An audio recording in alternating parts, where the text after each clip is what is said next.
Very good morning to all dear girls. तो इससे previous वाली क्लास में हमने कौन सा टॉपिक देखा था? Industrial application of ethylene and propene.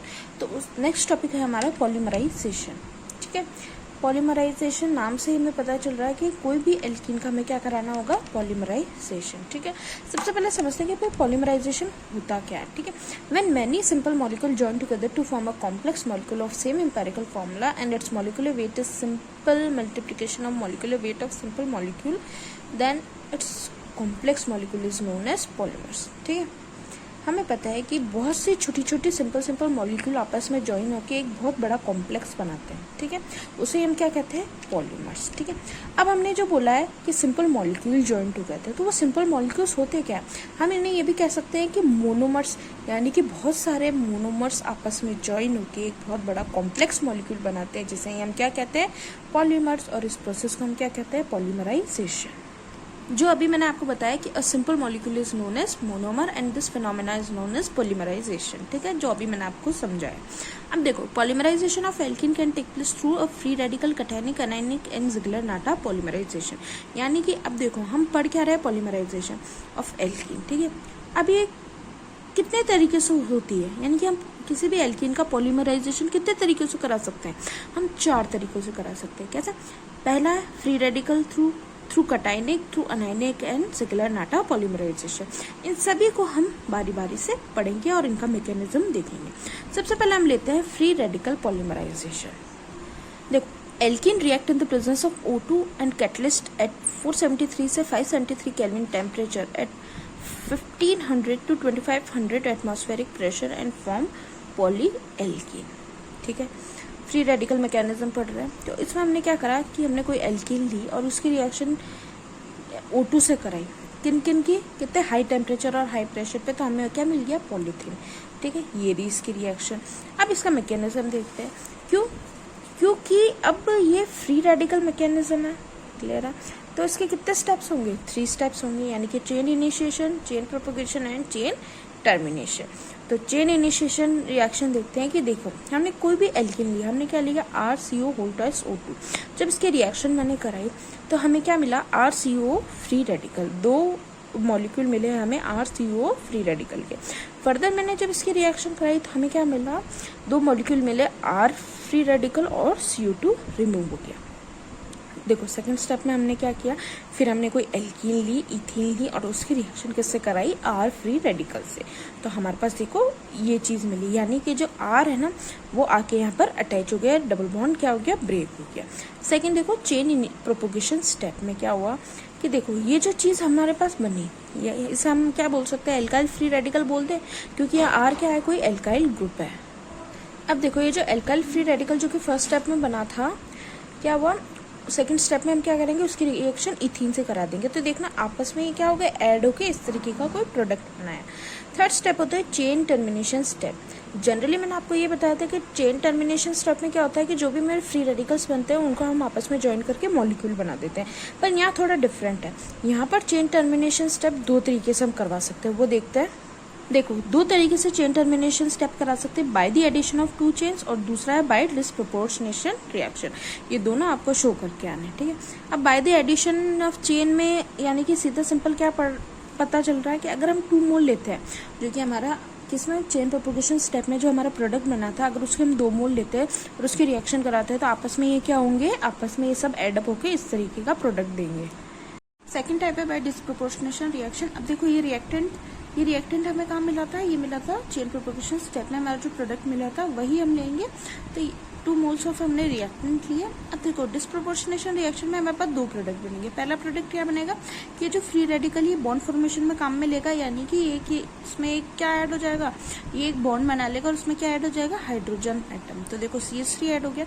और जो सेकंड प्रोडक्ट बनेगा वो क्या बनेगा कि यहाँ से जो सेकंड वाला जो CH2 है ना, इससे एक H रिमूव होकर डबल बॉन्ड बना लेगा। तो इस तरीके से ये 2 टाइप है चेन टर्मिनेशन रिएक्शन के। तो ये तो पहला टाइप हमने पढ़ा था। क्या पढ़ा था? Free radical polymerization. ठीक है, जिसमें हमने रिएक्शन भी देखी, ये होता क्या है, और इसका मैकेनिज्म भी देखा। अब सेकेंड टाइप देखेंगे हम, कैटायनिक पॉलीमराइजेशन। ठीक है, नाम से ही पता चल रहा है। तो अब हम इसे समझते हैं कि होता क्या है। Alkene in the presence of mineral acid like H2SO4 polymerizes. The reaction is catalysed by H plus ion. Cationic polymerization यानी कि हम किसी भी एल्कीन को किसके साथ हम ट्रीट कर रहे हैं, हम उसे कर रहे हैं कोई भी पॉजिटिव स्पीशी के साथ ट्रीट, और यहाँ पे वो पॉजिटिव स्पीशी हम क्या लेंगे H2SO4, जिसमें से हमें क्या मिलेगा H पॉजिटिव।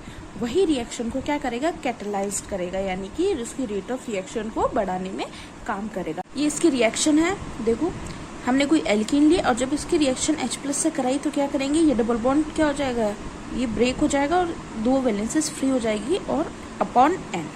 ठीक है, ये तो एग्जांपल हुआ कैटायनिक पॉलीमराइजेशन का। अब हम देखेंगे mechanism of cationic polymerization. Cationic polymerization is catalyzed by the Lewis acid like H2SO4, HF, AlCl3 and BF3। अभी जस्ट ऊपर मैंने आपको बताया था कि नाम से ही हमें पता चल रहा है कि कैटायनिक पॉलीमराइजेशन यानी कि वो स्पीशी ही काम में आएगी जो कि पॉजिटिव होगी। क्लियर है। अब H2SO4 में से भी H पॉजिटिव निकल सकता है, मतलब हम वही स्पीशी ले जिससे हमें जो पॉजिटिव स्पीशी मिल सके और हम किसी भी एल्कीन का क्या करा सके, पॉलीमराइजेशन। तो उसके लिए हम क्या क्या यूज कर सकते हैं, H2SO4 यूज कर लीजिए, HF यूज कर लीजिए, AlCl3 में यूज कर लीजिए, BF3 यूज कर लीजिए। ठीक है, अब चलिए इसका देखते हैं मैकेनिज्म। तो इसका मैकेनिज्म भी किस तरीके से होगा, फ्री रेडिकल मैकेनिज्म। पहला स्टेप है चेन इनिशिएशन स्टेप। इसमें हम देखेंगे कि किस तरीके से जो पॉजिटिव स्पीशी है वो एल्कीन पे अटैच होती है। ठीक है, चलिए देखते हैं। हमने कोई एल्कीन ली और E पॉजिटिव से उसकी रिएक्शन करेंगे तो देखिए क्या हो रहा है। देखो क्या प्रोडक्ट मिल रहा है, ये जो डबल बॉन्ड है ये तो ब्रेक हो रहा है और फर्स्ट कार्बन पे क्या जाके अटैच हो रहा है, हमारा E अटैच हो रहा है और CH वाले पे पॉजिटिव चार्ज आ रहा है, यानी कि एक तरीके के ये क्या बना रहा है, कार्बोकैटायन स्पीशी। ठीक है, अब सेकंड क्या होता है, चेन प्रोपोगेशन स्टेप। देखो ये क्या है, हमारे कार्बोकैटायन स्पीशी जो कि हमें फर्स्ट स्टेप में मिली थी। ठीक है, जब इसकी रिएक्शन किससे कराएंगे, हम फर्दर एक नई एल्कीन के साथ कराएंगे तो देखो क्या हो रहा है। सिंपल सी बात है, एज इट इज ये वाली जो एल्कीन है वो कहाँ आके ऐड हो रही है, फर्स्ट वाले कार्बोकैटायन पे आके ऐड हो रही है। अब देख लो कार्बोकैटायन सिमिलर है, ECH2CHY। ठीक है, इस पे क्या आके अटैच हो रहा है, CH2CHY वाली स्पीशी आके एज इट इज अटैच हो गई और पॉजिटिव साइन कहाँ शिफ्ट हो गया, वो हो गया लास्ट वाले कार्बन पे। फिर फर्दर हम वही करेंगे, वापस से जो हमारे पास कार्बोकैटायन बना इसकी हम रिएक्शन किससे कराएंगे, एल्कीन से कराएंगे। तो एज इट इज ये कहाँ आके अटैच हो जाएगी, इस जगह आके अटैच हो जाएगी। तो इन शॉर्ट हम इसको कैसे लिख सकते हैं, ECH2CHY का होल N+1। और फिर ये जो स्पीशी होगी ना ये एज इट इज अटैच हो गई और जो लास्ट वाले कार्बन पे क्या आ जाएगा, पॉजिटिव साइन। तो ये चीज यानी कि हमने क्या देखा कि जो चेन प्रोपोगेशन स्टेप में क्या हो रहा है, हम एल्कीन की रिएक्शन कार्बोकैटायन से कराते जा रहे हैं और वो कार्बोकैटायन से वो एल्कीन क्या होती जा रही है, ऐड होती जा रही है। ठीक है, अब लास्ट स्टेप देखते हैं, चेन टर्मिनेशन स्टेप। अब देखो जो हमारा लास्ट प्रोडक्ट बना था ये वाला चेन प्रोपोगेशन का लास्ट प्रोडक्ट यही था ना। अब इसकी रिएक्शन हम किससे कराएंगे, इसकी रिएक्शन हम कराएंगे और क्या रिमूव करेंगे, H प्लस आयन को हम रिमूव करेंगे। तो देखिए हमारे पास इस तरीके की स्पीशी आ जाएगी, यानी कि यहाँ से अगर H प्लस आयन आप रिमूव करोगे तो यहाँ पर क्या आ जाएगा, डबल बॉन्ड का फॉर्मेशन हो जाएगा। और देखो कोई हुआ है CH डबल बॉन्ड CH और Y। तो ये हमने देखा कैटायनिक पॉलीमराइजेशन। आई होप आप सबको क्लियर होगा। थर्ड हम देखेंगे अनायनिक पॉलीमराइजेशन। सिमिलर है बिल्कुल कैटायनिक पॉलीमराइजेशन के जैसे। जैसे कैटायनिक पॉलीमराइजेशन में क्या हो रहा था, कोई जो पॉजिटिव स्पीशी थी वो आके अटैक कर रही थी और यहाँ पर क्या होगा, अनायनिक है तो कोई नेगेटिव स्पीशी आके अटैक करेगी। क्लियर है, तो इसे समझ लेते हैं। When an electron attracting group Y is present on alkene, then polymerization is catalyzed by anion. This polymerization easily take place in the presence of sodium amide and alkyl sodium. ठीक है, अब देखो ये क्या कर रहा है, यहाँ पर ये कह रहा है कि जो Y है ना, यहाँ पर CN की जगह आप Y समझिए। अभी ये जो मतलब ये CN बोलो चाहे आप यहाँ पर Y लो, यहाँ पर कौन से ग्रुप अटैक हो गए, ओनली इलेक्ट्रॉन अट्रैक्टिंग ग्रुप जो कि आगे से इलेक्ट्रॉन को अट्रैक्ट कर सके, वही ग्रुप यहाँ पर क्या होंगे, अटैच होंगे। ठीक है, और वही क्या करेंगे, रिएक्शन को आगे बढ़ाएंगे। और जो अनायनिक पॉलीमराइजेशन है ना, वो अगर हम सोडियम अमाइड यानी कि NaNH2 या एल्काइल सोडियम की प्रेजेंस में कराएंगे तो वो इजीली फास्ट रिएक्शन देगा। अब ये रिएक्शन ली हमने, क्या लिया, विनाइल साइनाइड CH2CH और CN। साइनाइड क्यों बोला, क्योंकि यहाँ पर क्या लगा हुआ है, CN ग्रुप। हमने विनाइल साइनाइड लिया, इसको हम क्या बोलते हैं, अक्राइलोनाइट्राइल। दोनों नाम आप याद रखेंगे। ठीक है, जब इसकी रिएक्शन NaNH2 की प्रेजेंस में कराई तो हमें क्या मिलेगा, अक्राइलो या ऑर्नो। ठीक है, वही यहाँ से डबल बॉन्ड क्या होगा, ब्रेक हो जाएगा और 2 वैलेंसी फ्री होके होल N लग जाएगा। ठीक है, अब इसका हम क्या देखते हैं, मैकेनिज्म। ठीक है, देखो पहला स्टेप क्या होता है, चेन इनिशिएशन स्टेप। वही एल्कीन की रिएक्शन किससे करवाएंगे हम, बी नेगेटिव से। यहाँ पर नेगेटिव लगा लेना आप। तो देखो हमने कोई एल्कीन लिया और हमने कोई नेगेटिव स्पीशी ली। अब देखना ये रिएक्शन सिमिलर होगी जैसे कैटायनिक पॉलीमराइजेशन में हुई थी। क्या हुई थी, जो नेगेटिव स्पीशी वो कहाँ के अटैच होगी, इस वाले कार्बन पे डबल बॉन्ड क्या होगा, ब्रेक हो जाएगा और यहाँ पर लास्ट वाले कार्बन पे हमारे पास क्या लग जाएगा, नेगेटिव साइड। यानी कि क्या बना लेगा, कार्बोनाइन टाइप की स्पीशी बना लेगा। सेकंड स्टेप वही होगा, वही एल्कीन लेंगे और उसको कार्बोनाइन से क्या कराएंगे, रिएक्शन कराएंगे। तो ये एल्कीन कहाँ के अटैच हो जाएगी, इस कार्बोनाइन पे आके अटैच हो जाएगा और ये नेगेटिव साइन क्या हो जाएगा, सबसे लास्ट वाले कार्बन पे चला जाएगा। और ऐसे कि ऐसे हम क्या करते जाएंगे, प्रोडक्ट बनाते जाएंगे और एडिशन करते जाएंगे। अब देखो चेन टर्मिनेशन स्टेप में क्या होगा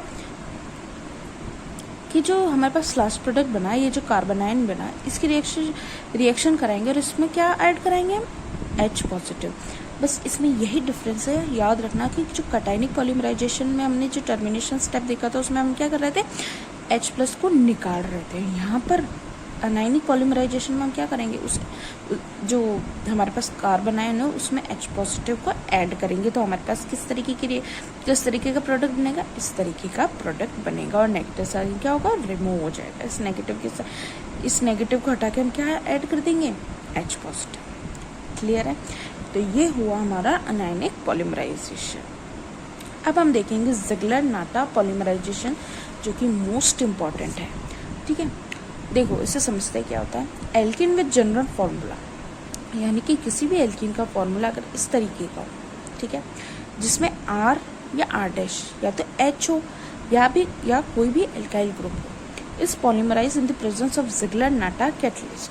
यानी कि किसी भी एल्कीन की रिएक्शन अगर हम ज़िगलर-नाटा कैटलिस्ट की प्रेजेंस में कराएं तो वो हमें क्या देगा, पॉली एल्कीन। अब आप बोलोगे मैम ज़िगलर-नाटा रिएक्शन क्या होती है, ज़िगलर-नाटा कैटलिस्ट क्या होता है, तो देखो tri alkyl aluminium plus titanium tetrachloride, इन दोनों का जो मिक्सचर होता है उसे ही हम क्या कहते हैं, ज़िगलर-नाटा कैटलिस्ट।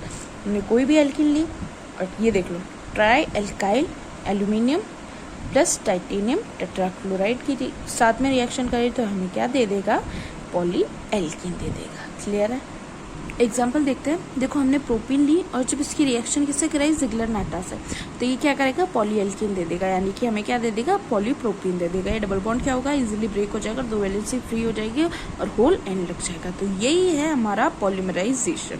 आई होप आप सबको ये टॉपिक सारे समझ में आए होंगे।